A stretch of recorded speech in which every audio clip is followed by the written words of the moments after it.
있는 그런 특성을 가질 수 있고요. 이러한 물질 중에서 저희가 일렉트릭 필드를 실제로 가해서 두 개의 서로 다른 폴라리제이션 상태를 스위칭할 수 있는 물질이 페로일렉트릭 물질에 해당이 됩니다. 그래서 여기에 나와 있는 이런 특별한 물질들에서 페로일렉트릭 특성이 관찰되고, 저희 세라믹 물질 중에서는 가장 많이 연구된 것이 지금 여기에 보시는 페로브스카이트 구조를 가지는 물질입니다. 이 물질의 경우에는 보통 AbO3 형태의 화학식을 가지고 이중 B 자리에 들어가는 양이온이 더 작은 크기를 가지고 있습니다. 지금 그림에서 보실 수 있으시 타이타늄 4가 이온의 위치가 테트라고날 페이지를 가지는 페롭스카이트에서는 중심에서 약간 위 혹은 약간 아래의 위치에 두 가지 안정한 위치를 가집니다. 그것으로 인해서 두 가지 폴라리제이션 상태를 가질 수가 있습니다. 한편 최근에 많이 관심을 받고 있는, 또 제가 많이 연구한 하프늄 옥사이드 물질 같은 경우에는 지금 이 그림을 보시면은 빨간색과 노란색이 옥시전 이온입니다. 근데 이 노란색으로 표시된 옥시전 이온 4개가 조금 위와 아래로 두 가지의 안정한 위치를 가져서 역시 두 가지의 폴라리제이션 상태를 가질 수 있습니다. 그래서 이러한 특징을 이용하게 되면 비휘발성 메모리 분야에 적용이 가능하게 됩니다. 그래서 이 그림을 보시면은 2012년에 독일에 있는 남랩이라는 그룹에서 발표를 한 결과입니다. 제가 사실 여기에서 포닥으로 연구를 하다 왔는데요. 하프늄 옥사이드와 지르코늄 옥사이드를 반반씩 섞은 조성에서 저희가 기대하지 않았던 올스트롬빅 페이지라는 공간군을 가지는 것이 생기게 되고요. PCA21이라는 공간군을 가집니다. 그래서 아까 보셨듯이 옥시전 이온의 위치 변화에 따라서 두 가지의 폴라리제이션 상태가 사용하는 것이 가능하게 됩니다. 또 한편 지르코늄 옥사이드 혹은 지르코늄이 많이 들어간 하프늄 옥사이드, 지르코늄 옥사이드 고용체 방막의 경우에는 필드를 가하지 않은 상태에서는 저희가 잘 알고 있는 테트라고날 페이지 결정상을 가지다가 충분한 필드를 가해주게 되면 여기 페로일렉트릭 페이지로 순간적으로 전이가 되고, 전개를 제거하면 다시 원래의 테트라고날 페이지로 돌아오는 이런 현상이 생깁니다. 사실 이 물질의 경우에 이제 두 페이지의 엔트로피 차이를 이용해서 에너지 분야의 적용도 가능한데, 오늘 저는 우선 메모리 분야에 적용이 가능한 페로일렉트릭 특성 쪽에 집중을 하고자 합니다. 그래서 기존에 연구가 됐었던 페롭스카이트하고 이 플로라이트 구조의 하프늄 옥사이드 기반 방막을 비교하게 되면요, 페롭스카이트 물질의 가장 큰 문제는 소자의 스케일링 다운이 어렵다는 것이었습니다. 메모리 분야의 경우에는 소자를 무조건 작게 만들고, 그렇게 하면은 속도 등의 소자 특성도 좋아지고 더 많은 정보를 저희가 더 좁은 공간 안에 저장을 할 수가 있게 되는 그런 장점이 있습니다. 근데 페롭스카이트 물질의 경우에 스케일링 다운을 할 때 방막 두께도 실제 디바이스의 크기가 줄어드는 것과 비례해서 줄여야 되는데 그것이 매우 어려웠습니다. 실제 전극을 붙인 집적된 소자의 경우에 50나노미터 이하의 두께로 줄이는 것이 불가능하였고요. 반면에 이 하프늄 옥사이드 기반 물질은 제가 해본 바로는 약 4에서 5나노미터 정도까지도 우수한 강유전성을 유지를 할 수가 있습니다. 그래서 그런 면에서 훨씬 좋은 특성을 가지고, 정기적인 밴드갭을 보게 되면은 5eV 이상으로 상당히 큰 값을 가져서 큰 전압을 가했을 때에도 누설 전류 특성을 우수하게 유지하는 것에 유리합니다. 코어시어 필드 같은 경우에는 장점도 되고 단점도 됩니다. 우선 장점이 되는 것은 두께를 얇게 만들었을 때에도 저희가 충분한 메모리 윈도우를 확보를 하는 데 유리합니다. 하지만 저희가 큰 동작 전압을 가져야 되기 때문에 이로 인한 신뢰성의 문제라든가 아니면 그 내부에서 옥시전 베이컨시와 같은 디펙트의 움직임 같은 것이 소자의 특성에 영향을 줄 수가 있게 됩니다. 그리고 저희가 저장할 수 있는 차지량에 해당되는 PR의 경우에는 가장 좋은 페롭스카이트 물질보다는 작지만 상당히 우수한 값으로 최대값이 현재 약 45 마이크로쿨럼 퍼 센티미터 스퀘어까지 보고가 되었습니다. 가장 큰 장점 중에 하나는 이미 성숙한 ALD 공정이 확보되어 있어서 3차원의 나노 스트럭처 구조에 증착을 하는 것이 굉장히 용이합니다. 또 반도체 산업계 표준 물질인 나이트라이트 계열의 정동 물질과 컴패터빌리티가 좋고 실리콘 기판과의 컴패터빌리티도 아주 우수합니다. 그런 장점들이 있고요. 한편 이 하프늄 옥사이드나 지르코늄 옥사이드는 이미 반도체 산업계에서는 표준 물질로 쓰이고 있습니다. 하프늄 옥사이드는 인텔이 2007년에 펜린이라는 프로세서에다가 처음 집어넣은 이후로 지금 여기에 보시는 것처럼 모스펫의 게이트 옥사이드로 계속해서 쓰이고 있고요. 또 저희가 사용하는 D램의 캐패시터층을 보게 되면 현재 지르코늄 옥사이드, 알루미나 지르코늄 옥사이드의 3중층이 사용이 되고 있습니다. 이만큼 양산에 사용될 정도로 저희가 성숙한 공정을 이미 확보를 하고 있는 상황이어서 이 물질을 앞으로 이용하는 것은 저희가 굉장히 적은 비용으로 높은 효과를 기대할 수 있는 그런 메모리 분야의 우수한 유망 물질이라고 생각이 됩니다. 한편 페로일렉트릭 물질을 이용하면 여러 가지 메모리 디바이스를 만드는 것이 가능합니다. 그래서 클래식한 디바이스로는 보통 트랜지스터 하나와 캐패시터 하나의 유닛셀을 가지는 1T1C FERAM이 있고요. 또 한 가지는 모스펫과 같은 트랜지스터 구조의 옥사이드 자리에다가 페로일렉트릭 물질을 집어넣은 페로일렉트릭 FET가 있습니다. 그래서 이런 두 가지 방향이 현재 많이 연구가 되고 있고, 또한 굉장히 얇은 페로일렉트릭 광막을 이용해서 그 폴라리제이션 방향에 따라서 흐르는 터널링 커런트의 크기를 이용하는 레지스턴스 바탕의 FTJ, 페로일렉트릭 터널 정션이라는 디바이스도 요즘 많이 연구가 되고 있습니다. 그 밖에 페로일렉트릭 내부에 같은 폴라리제이션을 가지는 영역을 도메인이라고 불러주는데, 특정한 경우에 이 도메인의 바운더리가 큰 컨덕티비티를 가질 수 있는 현상이 발견되어서 이것을 메모리 분야에 적용하자는 연구도 요즘 진행이 되고 있습니다. 그래서 먼저 이 하프늄 옥사이드를 이용한 FET 분야에 대해서 말씀을 드리도록 하겠습니다. 그래서 지금 이것은 글로벌 파운드리에서 만든 28나노미터의 게이트 랭스를 가지는 페로일렉트릭 FET를 보여드리고 있습니다. 하프늄 옥사이드에다 실리콘을 도핑한 것이 페로일렉트릭 물질로 사용이 되었고요. 실제 트랜스퍼 커브를 측정을 해보게 되면 이와 같이 약 0.8V 정도의 메모리 윈도우를 가지는 비휘발성 소자의 특성이 잘 구현이 되었습니다. 그래서 기존의 페롭스카이트 물질을 이용한 경우에 ITRS를 보게 되면 약 130나노미터 정도에서 더 이상 피처 사이즈를 줄이지 못하고 연구가 거의 포기가 되었었는데, 현재 이 하프늄 옥사이드는 2011년 처음 논문으로 발표가 된 짧은 역사에도 불구하고 현재 28나노미터의 소자가 보고가 되었고요. 기존에 있는 CMOS 기반의 로직과 페로일렉트릭 FET를 이용한 로직의 피지컬 게이트 랭스를 비교해보면 그 전에는 한 오더 이상의 굉장히 큰 기술적인 격차가 있었는데, 이 노란 점으로 표시된 하프늄 옥사이드를 도입한 이후 그 격차가 거의 없어진 것을 볼 수가 있습니다.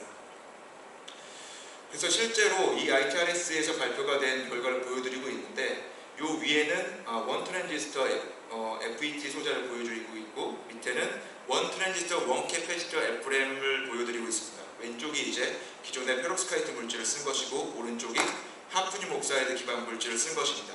그래서 기존에는 이렇게 260나노미터 또 350나노미터 상당히 큰 크기를 가지는 소자밖에 만들 수 없었는데, 이제는 28나노미터의 게이트 랭스를 가지는 FET라던가 아니면은 3차원 나노 스트럭처에 증착된 캐패시터 구조 같은 것이 성공적으로 잘 구현이 될 수 있습니다.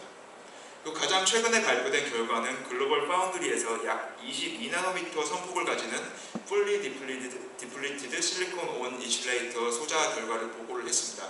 그래서 여기 지금 스케일 바를 그 그룹에서 넣지를 않고 발표를 했는데, 22나노미터의 게이트 랭스를 가지는 것에 해당이 되고요. 하지만 소자의 특성 산포라던가 실제 동작하는 것을 보게 되면 아직 전체 면적에서의 소자의 균일성 또 신뢰성 측면에서는 보완이 많이 필요한 상황입니다. 하지만 어찌되었든 이렇게 굉장히 어그레시브하게 스케일링이 된 디바이스를 짧은 역사에도 불구하고 나타낼 수 있다는 것은 굉장히 희망적인 결과라고 볼 수가 있습니다. 하지만 아직까지 남아있는 이슈들이 많이 있고요. 이 이슈들은 크게 보아서는 그 굉장히 큰 코어시브 필드 때문에 저희가 동작 전압을 높게 가해줘야 되는 것과 좀 연관이 깊이 있습니다. 첫 번째 문제는 저희가 웨이크업 이펙트라고 부르는 그런 효과입니다. 웨이크업 이펙트란 건 뭐냐면요, 저희가 처음에 소자를 제작을 해서 페로일렉트릭 스위칭을 시켜보게 되면 이 검정색 커브처럼 룹이 약간 핀치되어 있는 형태를 볼 수가 있습니다. 그렇기 때문에 저희에게 중요한 이 Y절편에 해당되는 레메넌트 폴라리제이션 값이 상대적으로 작은 상태이고요. 이것이 저희가 반복해서 횟수를 늘리면서 스위칭을 시켜주게 되면은 지금 여기에 보이는 초록색 표시된 것처럼 점점 PR 값이 커지고 룩도 더 아이디얼한 형태에 가깝게 변하게 됩니다. 즉 소자의 특성이 열화된다기보다는 점점 좋아지는 쪽이기는 한데 최초 소자를 만들었을 때 특성이 최적화가 되어 있지 않은 그런 상태라고 보실 수가 있습니다. 어찌되었든 저희가 동작을 시키면서 그 중간에 소자 특성이 변하는 것이기 때문에 신뢰성의 측면에서 문제가 될 수 있는 소지가 있고요. 그래서 그 원인을 저희가 정기적인 펄스 측정을 통해서 분석을 해봤습니다. 가장 중요한 것은 이 가운데 검정색으로 표시된 CI라는 인터페이셜 캐패시턴스 값입니다. 이것은 어떤 성분에 해당되냐면 페로일렉트릭 캐패시터를 만들 때 전극과의 계면 쪽에 페로일렉트릭이 아닌 층이 얇게 생길 수가 있습니다. 그래서 이 층에 의한 부분이 인터페이셜 캐패시턴스로 분석이 되게 되는데 지금 보면 이 캐패시턴스 값이 점점 증가하는 것을 보실 수가 있습니다.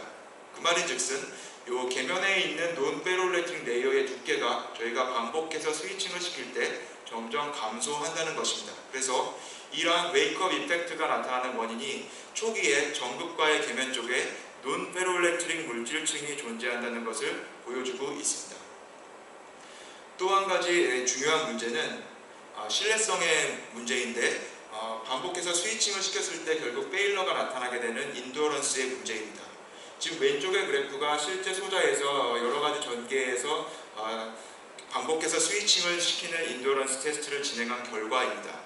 대부분의 페일러 메커니즘은 하드 브레이크다운이 일어나면서 리키지 커런트가 급격하게 증가하는 방향으로 나타나게 됩니다. 이러한 현상은 하프늄 옥사이드와 같은 다이렉트릭 물질에서 일반적으로는 옥시전 베이컨시와 같은 디펙트가 그레인 바운더리라든가 그런 거에 어큐뮬레이션이 되면서 어떤 퍼머넌트한 컨덕팅 패스를 만드는 것과 연관이 깊습니다. 그래서 결국은 이러한 현상이 나타나는 이유는 옥시전 베이컨시가 움직이기에 충분한 높은 동작 전압을 저희가 가해주고 있다는 것입니다. 잘 아시겠지만 하프늄 옥사이드라는 물질은 현재 저항 변화 메모리에 이러한 옥시전 베이컨시를 기반으로 한 필라멘트 리스위칭으로도 나타나고 있습니다. 그 동작 전압과 현재 저희가 페로일렉트릭 스위칭을 시키기 위한 전압 범위가 거의 비슷하기 때문에 이러한 옥시전 베이컨시의 무브먼트로 인한 문제가 필연적으로 나타날 수밖에 없는 상황이고요. 문헌에 나와 있는 결과들을 보게 되면 현재까지는 약 10의 10승대 정도의 인도런스까지가 보고된 최대의 값입니다. 그래서 현재 이 부분을 갖다가 향상시키기 위한 연구가 시급한 상황이 되겠습니다. 그 다음으로 말씀드릴 것은 방금까지 이제 비휘발성 메모리 분야의 적용에 대해서 말씀을 드렸는데 다음으로는 디램의 캐패시터층에다가 이 하프늄 질코늄 옥사이드의 고용체 방막을 응용하는 것에 대해서 말씀을 드리도록 하겠습니다. 사실 저희가 하프늄 옥사이드와 지르코늄 옥사이드의 페이지 다이어그램을 보면 이 페로일렉트릭 페이지가 나타나는 영역이 전혀 없습니다. 지금 이 두 그림에서 보실 수 있듯이 상온 상압 또 저희가 열 처리를 하거나 증착을 하는 높은 온도까지 가더라도 항상 모노클리닉 페이지가 안정상입니다. 그런데 두 개를 섞어서 방막 형태로 매우 얇은 두께를 만들면 이러한 페로일렉트릭 특성이 안정적으로 나타나게 됩니다. 이것은 제가 박사과정을 할 때 여러가지 조성과 두께의 하프늄 옥사이드, 질코늄 옥사이드 고용체 방막을 만들어서 폴라리제이션 일렉트릭 필드 특성을 분석한 결과입니다. 약 5대5 정도의 조성에서 페로일렉트릭 특성이 나타나고 또 두께가 두꺼워지면 열화되는 특성이 나타나는 걸 보실 수가 있고요. 지르코늄 리치한 쪽으로 가게 되면 안티페로일렉트릭 특성이 나타나게 됩니다. 그래서 이러한 결과와 또 구조적으로 분석한 결과를 종합적으로 분석해서 스키매틱한 페이지 다이어그램을 만들어 보면 지금 이 그림에 보시는 것과 같은 것을 만들 수가 있습니다. 그래서 가운데 적정한 조성과 두께 영역에서 페로일렉트릭 페이지가 생기는 현상을 보실 수가 있고 하프늄이 많고 두께가 두꺼워지면 모노클리닉이 더 잘 생기고요. 얇아지고 지르코늄이 많아지면 테트라고널 페이지가 더 잘 생깁니다.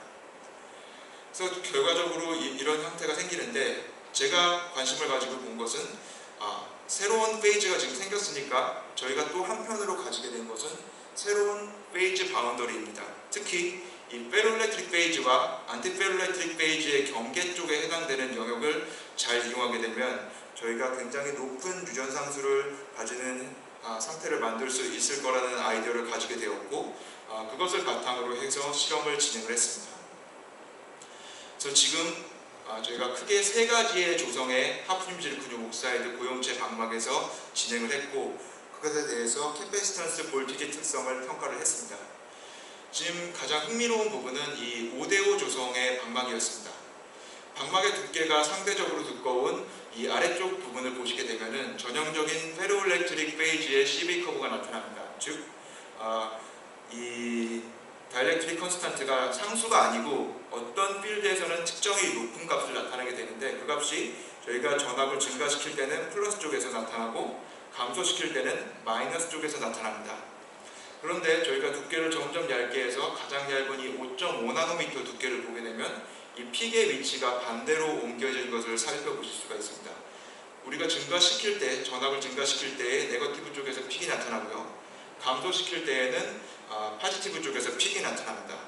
그리고 그 중간에 적정한 두께를 보게 되면 예를 들어 이 6.5나노미터의 빨간색 커브를 보시게 되면 증가시키거나 감소시킬 때 모두 큰 유전상수가 0V 부분에서 나타나는 현상을 보실 수가 있습니다. 그래서 이러한 상태에 해당되는 것이 페로일렉트릭 특성과 안티페로일렉트릭 특성이 나타나는 두 페이지의 경계 쪽에 해당되는 영역으로 생각이 되는데 그러한 영역에서 현재 이렇게 높은 유전상수 값이 나오는 걸 볼 수가 있었습니다. 이때 최대의 유전상수 값은 약 46에서 47 정도의 값이 나왔습니다. 이것은 기존의 하프늄 옥사이드나 지르코늄 옥사이드에서 발견이 되는 유전상수에 비해서 상당히 큰 값에 해당이 되고요. 그래서 그것을 이용해 가지고 0V에서의 K 값이 어떻게 변하는지 평가를 해봤습니다. 그래서 두께가 두꺼울 때에는 지르코늄이 더 많은 쪽이 당연히 유전상수가 높습니다. 이것은 지르코늄이 많을 때 테트라고널 페이지가 생기기 때문에 테트라고널 페이지의 하이 K 값 때문입니다. 그런데 3대7 조성을 갖다가 점점 두께를 감소시키면은 유전상수 값이 오히려 중간에 이렇게 감소하게 됩니다. 한편 5대5 조성은 두꺼운 두께에서는 올스로빅 페이지가 존재하기 때문에 올스로빅 페이지 유전상수는 테트라고널보다 더 낮아서 낮은 유전상수 값이 나옵니다. 그런데 두께를 점점 줄이게 되면은 이렇게 높은 유전상수 값을 보일 수 있는 것을 보실 수가 있습니다. 이것이 사실 굉장히 좀 이상한 현상인데 사실 두께를 줄이면은 그 전극과 유전막의 계면층이 일반적으로는 더 저유전율을 가지기 때문에 두께를 줄일 때 평균적인 유전상수 값은 점점 감소해야 됩니다. 그런데 오히려 커지는 현상이 나타나는 것은 굉장히 특이한 현상이고 이렇게 최대값을 가지는 특정 두께가 존재하는 것을 발견을 할 수가 있었습니다.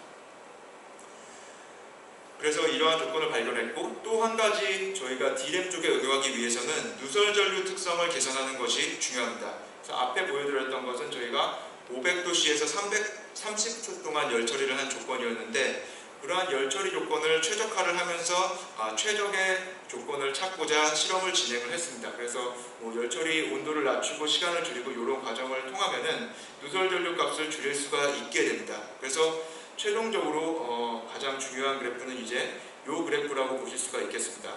결과적으로 보게 되면 요 0.8V에서 10의 7승 암페어 퍼 스퀘어 센티미터 이하의 누설 전류 값을 가지고 그 상태에서 가장 낮은 이퀴밸런트 옥사이드 티크니스, 이 T옥스를 가지는 조건을 찾는 것이 필요했는데 결과적으로 이 초기 저희 실험에서는 약 0.62나노미터 정도의 T옥스 값까지 달성을 하는 것이 가능했습니다. 그런데 이 값이 저희가 초기 결과이기 때문에 이렇게 많은 실험을 해보지 못한 결과이고 앞으로 다른 방법을 통해서 더 개선할 수 있을 거라고 생각이 됩니다. 그리고 이러한 높은 유전율을 가지는 원인은 그 방막의 내부를 살펴보게 되면 올스로빅 페이지인데도 여러 다른 결정 방향을 가지는 부분이 섞여서 존재하고 또 테트라고널 페이지도 섞여서 존재를 하게 됩니다. 그래서 어떤 이 오리엔테이션이 바뀌는 효과라던가 아니면은 서로 다른 페이지의 바운더리가 서로 움직이면서 상전이가 일어나는 그런 효과가 기인하는 것으로 생각이 되고 이것은 노스캐롤리나 주립대학에서 STEM으로 분석을 한 결과인데 실제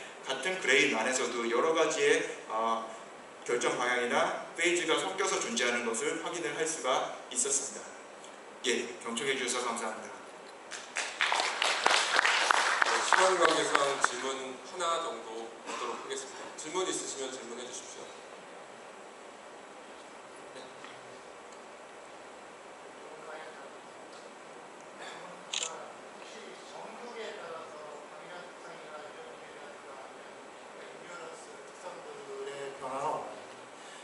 예, 전극을 좀 바꿔서도 해봤는데 아주 많이는 못 해봤고요.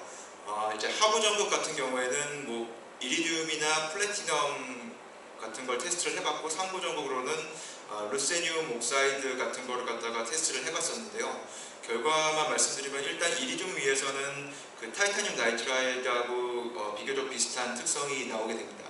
차이점은 이제 초기에 좀 그로스가 빨리 되는 그런 현상이 나타나는 것만 조금 차이가 있었고요. 플래티넘 위에서 하게 되면은 이게 우선 배양성을 가지고 방막이 자라게 되는데, 결과만 놓고 보게 되면 페롤렉틱성이 잘 안 나오고 테트라고날 페이지가 형성이 많이 되는 결과를 확인을 했었습니다.